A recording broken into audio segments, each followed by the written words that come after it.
Assalamualaikum warahmatullahi wabarakatuh. Selamat pagi. Hari ini saya akan menyampaikan ujian akhir semester 1 mata kuliah pembelajaran berdiferensiasi.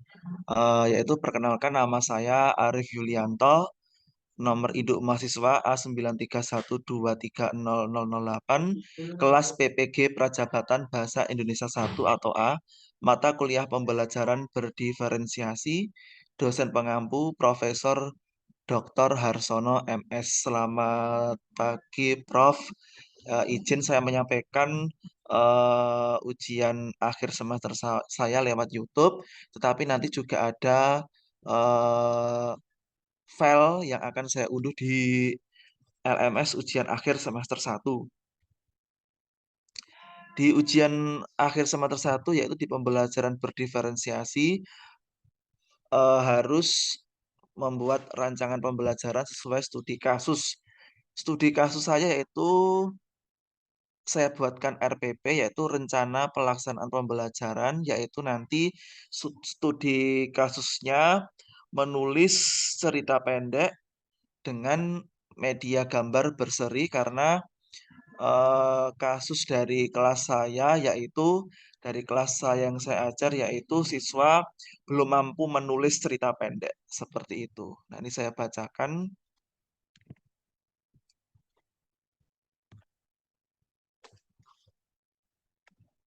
Rencana pelaksanaan pembelajaran RPP Bahasa Indonesia kelas 9 semester 1 tahun pelajaran 2023 atau 2000 garis miring 2024.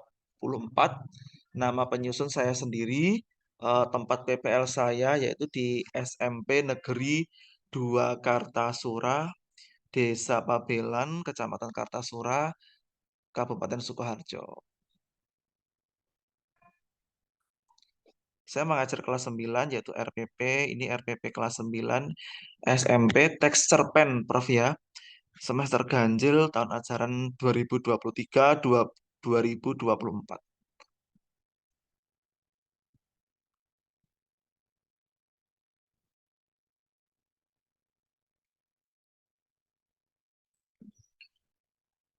Kompetensi inti atau KI. Yang pertama yaitu KI pertama, menghargai dan menghayati ajaran agama yang dianutnya.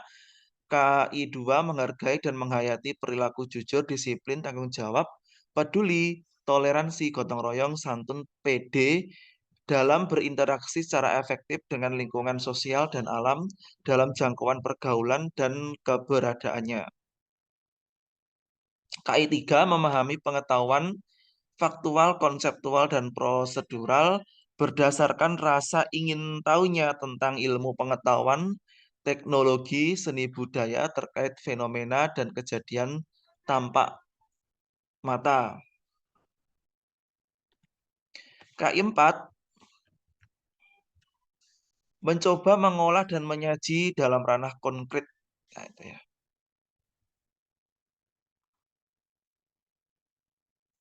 Nah, untuk KD-nya 4.6, mengungkapkan gagasan dalam bentuk cerpen dengan memperhatikan struktur dan kebahasaan. IPK-nya pertama yaitu merancang kerangka cerita pendek, IPK kedua mengembangkan kerangka teks cerita pendek, IPK ketiga menyusun cerita pendek berdasarkan kerangka struktur teks dan kebahasaan.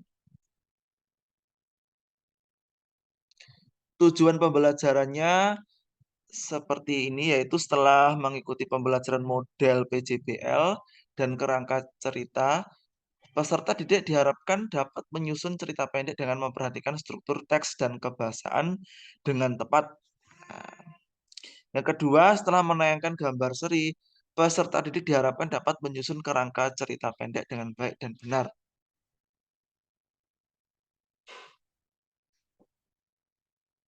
Penguatan profil pelajar Pancasila, religius, santun, gotong royong, dan percaya diri. Nah, materi pembelajarannya ada materi reguler, remedial, dan materi pengayaan. Pendekatan yang saya ambil yaitu saintifik, modelnya PJBL. Mengapa PJBL? Karena dalam membuat teks cerpen itu harus proyek, ada proyeknya. Metodenya yaitu ceramah, diskusi, tanya jawab, dan penugasan. Medianya ada gambar berseri, PowerPoint.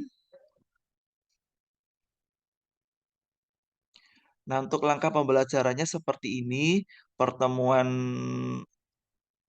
1 dan 2 ini sama ya karena menggunakan media gambar berseri. Untuk pertama yaitu orientasi, melakukan pembukaan dengan salam pembuka, memanjatkan syukur kepada Tuhan Yang Maha Esa, dan berdoa untuk memulai pembelajaran religius untuk nilai karakternya. Nomor 2, memeriksa kehadiran peserta didik sebagai sikap disiplin. Nomor 3, mengingatkan peserta didik untuk selalu bersikap disiplin. Nomor 4, guru dan peserta didik menyusun kesepakatan belajar. Nomor 5, guru dan peserta didik melakukan ice breaking agar semangat dalam mengikuti pembelajaran. Nah, untuk persepsi dengan memutar video YouTube, peserta didik dan guru menyanyikan lagu Satu Nusa, Satu Bangsa sebagai rasa cinta tanah air. Itu masuknya nasionalisme. Nomor 7, mengaitkan materi tema kegiatan pembelajaran yang akan dilakukan dengan pengalaman peserta didik. Nomor 8, mengajukan pertanyaan yang ada keterkaitannya dengan pembelajaran yang akan dilakukan. Motivasinya memberikan gambaran tentang manfaat mempelajari materi yang akan dipelajari dalam kehidupan sehari-hari. Nomor 10, menyampaikan tujuan pembelajaran pada pertemuan yang berlangsung. Ini ada pemberian acuan.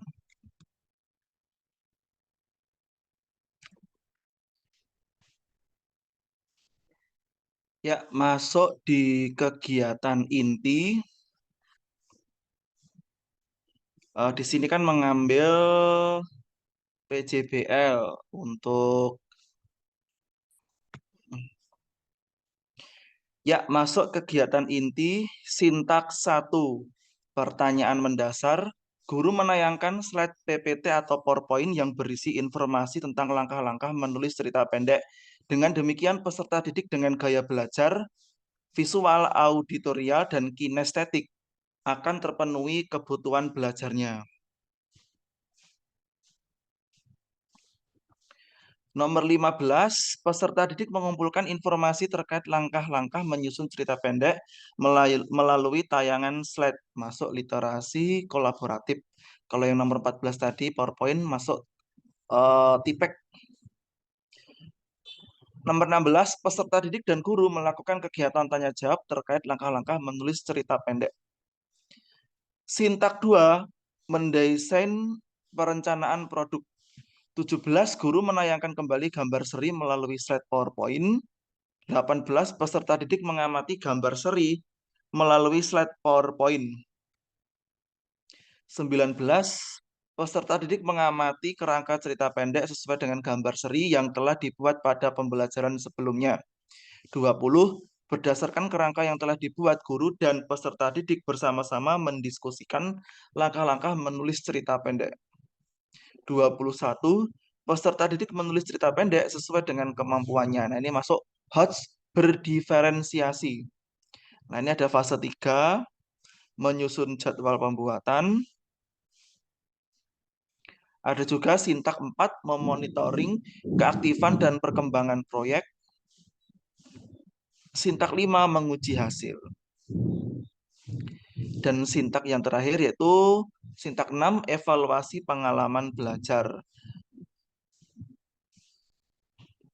Ada penutup. Ya, penilaiannya ada sikap, pengetahuan, keterampilan, juga ada RTL, yaitu rencana tindak lanjut, ada remedial, dan pengayaan remedi bagi siswa yang belum mencapai KKM, dan pengayaan bagi siswa yang sudah mencapai KKM. Lampiran penilaian, ada nomor 2, ada pengetahuan, ya, asesmen pengetahuan. Nah, ini nilai keterampilan seperti ini. Rubrik,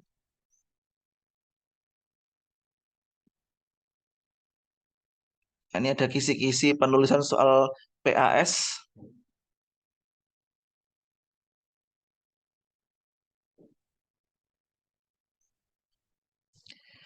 Ada juga lampiran materi, struktur teks cerita pendek, unsur kebahasaan teks cerita pendek, dan tips menyusun cerita pendek.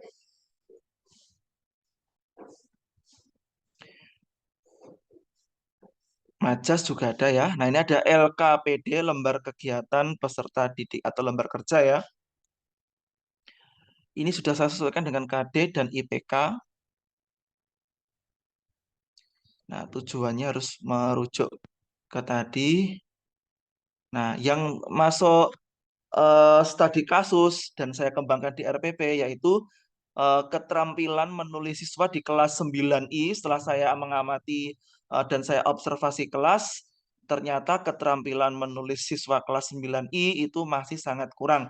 Nah, akhirnya saya setelah ada kasus timbullah suatu metode. Nah, saya memakai metode media gambar berseri dan sesuai dengan mata kuliah pembelajaran diferensiasi, anak-anak menulis teks cerita pendek itu dengan gambar berseri dan bisa memilih. Nah, ada pilihannya dan ini sudah masuk diferensiasi konten ya.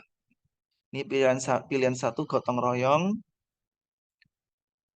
gambar gotong royong, gambar seri gotong royong. Pilihan kedua kegiatan kemah. Pilihan ketiga kebersihan, jangan mengotori alam. Tema keempat kejujuran. Dan tema 4 ya, sampai 4 tema ya. Nah, ini kerangka teks cerita pendek. Nah, baru mengembangkan kerangka dan bisa menulis siswa-siswi, yaitu 2 kali pertemuan, saya rasa sudah bisa menghasilkan produk cerpen. Nah, ini lampiran media pembelajaran cerpen, PowerPoint, ada YouTube, itu YouTube dari saya ya Prof. Jadi materi YouTube itu akun YouTube saya pribadi, saya membuat video lalu saya upload di YouTube, akun YouTube saya. Ya, seperti itu. Yang terakhir ada daftar pustaka. Dan ini juga ada foto ya, foto saat saya observasi di kelas 9. Nah, ini ibu guru pamong saya yaitu namanya Ibu Nur Rahmah Julistianing, sarjana pendidikan yang sangat amat luar biasa dalam membimbing saya dan rekan-rekan saya selama PPL 1 ini di SMP Negeri 2 Kartasura. Nah, kegiatan observasi. Nah, ini action saya dalam pembelajaran, foto saat kegiatan, mohon maaf, foto saat kegiatan KBM. Nah, ini praktek mengajar. Nah, ini saya menerangkan materi teks cerpen. Ini menggunakan media papan struktur cerpen biar anak-anak lebih termotivasi dalam pembelajaran. Nah, ini juga saya tampilkan di PowerPoint selain ada handout gambar serinya. Nah, ini anak-anak menulis cerpen sesuai gambar yang mereka pilih, Prof. Nah, jadi masuk di diferensiasi konten.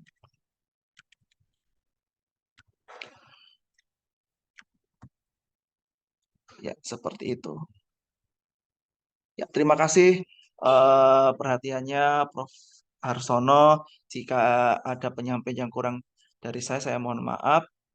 Dan nanti RPP-nya, rancangan pembelajaran juga saya upload melalui bentuk PDF selain upload di YouTube. Terima kasih. Wassalamualaikum warahmatullahi wabarakatuh.